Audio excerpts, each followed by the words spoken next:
শুভ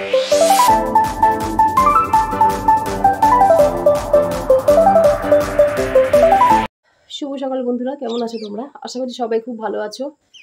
তো এই যে নতুন ঠান্ডা পড়েছে, এটা আমি তো ভালো নেই, শরীর খুবই খারাপ। তো আগের দিনের ব্লগে তোমরা দেখেছো, সন্ধ্যেবেলা একদম মানে কাঁথা মুড়ি দিয়ে শুয়েছিলাম, এত শরীর খারাপ। আর হাঁচি কাকে বলে, হাঁচি থামানোই যাচ্ছে না। তো সকালবেলা উঠে মোটামুটি ঝাঁটটা এই মতো দিয়ে এলাম, বাসন মাজা হয়ে গেছে, জলের কাজ মোটামুটি হয়ে গেছে। এখন শুধু ঘরটা মুছবা, স্নান করবো, আর যে বিছনা তুলবো। এই দেখো কি অবস্থা, দেখতে পাচ্ছ? গুনগুন এখনো ঘুমাচ্ছে, দেখো। আর এই জানলাটা খুললাম, এই জানলা দিয়ে খুব সুন্দর রোদ্দুর আসে। এই জানলাটা খুললাম, খুলে এখন বিছানা পরিষ্কার করে ঘরটা মুছে নেবো। তো চলো, সারাদিন পাশে থাকো, ভিডিওটা দেখতে থাকো, আর ভিডিও ভালো লাগলে লাইক করে পাশে থাকো।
বলিউড দেখছি তোমাকে।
তো রান্না করব, কি রান্না করব সেটাই ভাবছি।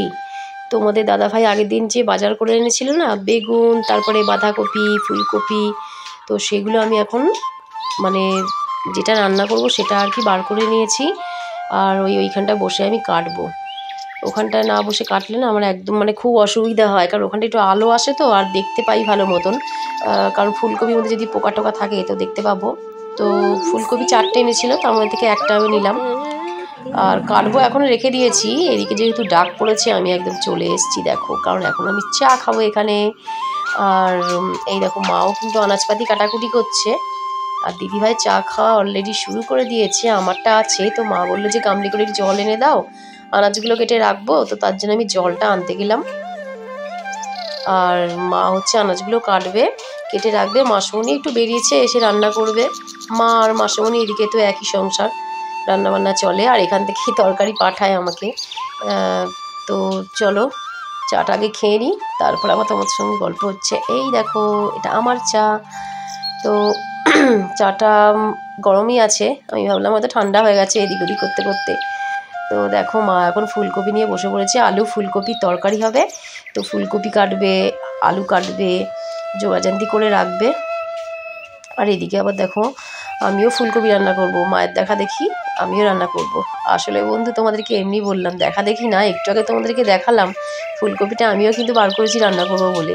ফ্রিজে মাছ আনা আছে, বাটা মাছ, তো বাটা মাছ দিয়ে ফুলকপি দিয়ে ঝোল করব। আর হচ্ছে আর ওদিকেও ফুলকপি রান্না হচ্ছে, ওদিক থেকেও তরকারি আসবে। তো সব রকম তরকারি মানে মিলে মিশে খাবো, কিছুটা রাত্রের জন্যও রেখে দেবো। এটা আমার না একটা মানে খুব সুবিধা হয়। আমি ধর যেটা রান্না করলাম সেটা যদি ভালো না লাগে তো না খেলাম। তো বেশিরভাগ মাসমণি ওদিককার মায়ের তরকারি খাওয়া হয়। আর তোমাদের দাদাভাই তো মায়ের হাতে রান্না একটু ভালোবাসে। আমি যাই রান্না করি না কেন, তো আগে খোঁজ করবে যে মায়ের ওখানে কি রান্না হয়েছে। এটা মানে প্রথম থেকেই হয়ে আসছে। আমি বাড়িতে বিয়ে হয়ে আসার পর থেকে দেখছি, আমাকে তো মানে রান্না করতে হতো না, কারণ সকালবেলায় উঠে মানে ঘুম থেকে উঠেই দেখতাম যে সব রান্নাবান্না কমপ্লিট। কারণ যেহেতু কাকা হচ্ছে কাজে যেত অনেক সকালে, তো আর সবাই তখন এক জায়গাতেই ছিলাম, তো রান্নাবান্না সব কমপ্লিট দেখতাম।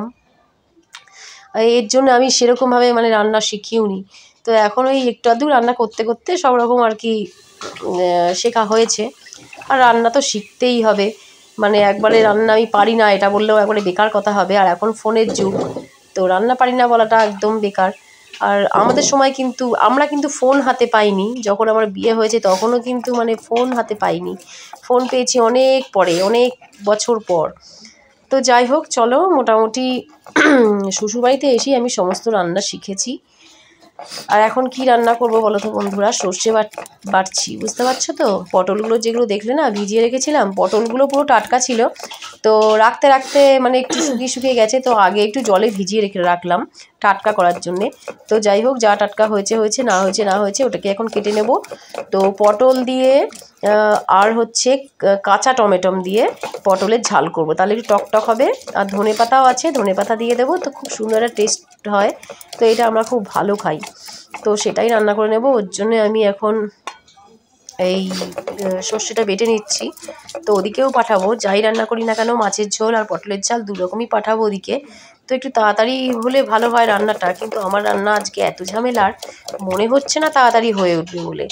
তো যাই হোক চলো, আর আমি হচ্ছে একটুখানি করে বাটছি আর দেখে নিচ্ছি যে গোটা গোটা সর্ষে আবার চলে যাচ্ছে না তো ওদিকে। তো যাই হোক চলো, সর্ষেটা বাটতে বেশ অনেকক্ষণ টাইম লাগলো। আর আমার শিলনোড়া কিন্তু খুব ছোট, একদম ছোট দেখে কিনেছি। আমি পুরো একদম মানে ঠকে গেছি এই ছোট ছোট বাসন কিনতে কিনতে। মানে এই শিলনোড়াটা আমার ছোট কেনা একেবারেই উচিত হয়নি। তো যখন আমি এটা কিনে এনেছি তখন মা মানে শাশুড়ি মা বললেন যে এইবার তুমি ঠকে গেলে, তুমি ছোট ছোট বাসনপত্র ভালোবাসো ঠিক আছে, শিলনোড়া কেউ ছোট কেনে না, তোমারই বাটতে অসুবিধা হবে। তো এখন দেখছি কথাটা একদম মিলে গেছে।